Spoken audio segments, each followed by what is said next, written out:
kilifa Cheikh Mamadou Bachir sëñ Bass Abdoul Khadir mi nga xam ne moo yor kaddu Cheikh Mamadou Mountakha yor kaddu yoonu murid ànd ak suñu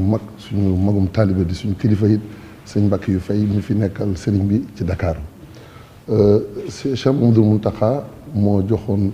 ab lim ci ay waxtaan yoo xamante ne dañ ko traduire ci français traduire ko aussi tam ci arabe muy waxtaan yi mu defoon ci korité gi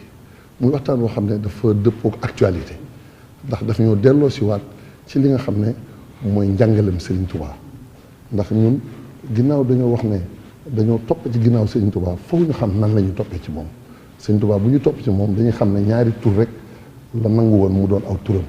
mooy Abdullahi ak Xadimu Rasulillahi Abdul Xadim donc Abdullahi ji nom de fonction la da koy delloo ci jaamu yàlla Xadimu Rasulillahi tamit nom de fonction la bu koy delloo ci ne il travaille sur le champ apostolique du prophète Muhammad sallallahu alayhi wa sallam liggéey boobu nag mooy jaamu yàlla ak def lu baax ak sàmm diggante jullit yi ak rafetoo ak sellal suñu diggante kenn ku ne loo bëggal sa bopp nga bëggal ko sa morom te loolu dañ ko war a cultiver di ci sonn mu ne nag ñi ñu bokkal réew mi muy kilifa diine yi ak seenu njaboot gis na ne fonk nañu sëñ Tuubaa jox nañ ko ak xam loolu sëriñ bi seere nee na moom seere na ko ci julli gi mu woo taalibe yi murid yi nag ñu wëlbati ko waat fonkaat mbooleem ñi nga xam ne ñoo yeneen communauté religieuse yi nga xam ne ñoo bokk réew mi te dañoo mel nii rek ñu bokk ndey ak baay ni ko Cheikh Abdoul Ahad mu baax ma daan wax ñett ñoo xamante ne dañoo bokk ndey ak baay kii xees kii ñuul kii xeereer kenn mënu caa tam moromam ñu ragal ko ñeme la yow donc il faut ñu xam ne ñoo bokk lépp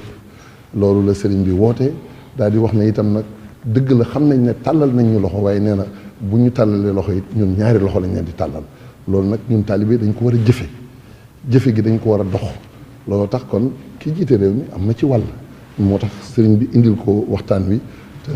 jox ko muy ab lim boo xam ne li ci des moom defe naa sëriñ Mbàkke yu fay ak ñun ñi ñëpp waa Hizbut Tarqiyyah dinañ fexe ba yaatal ko suñu kem kàttan ba ñi nga xam ne mooy concitoyens yi jot ci suñ ci jotee daal dinañ xam ne ñoo xam ne dañoo mënta séddoo seen dara ndax dañ ko bokk muy tey ak ëllëg foog ñu gën a joxante loxo te xam ne sëñ bi am na kàddu yu mu ko tëjee muy lu am solo nee na boole suñu bopp gii ñuy def nii suñ ci góorgóorloo li ñu bëgg lépp dinañ ko am kenn ku ci ne li ngay def di ci sonn am na ambition boo am na loo bëgg waaye li lay tax nga am ko garantie boobu moom la wax ne buñ boole suñu bopp nañ ko am te bu ko Sëñ Tuubaa waxee ñëpp dinañ ko nangu ndax fi mu jaar ak fi mu dem kenn la woon monsieur surtout ànd ak moom waaye bi mu demee ba dellu si mbooloo sax xalaatu ñoo jaar foofu jaaroon te moom kenn la woon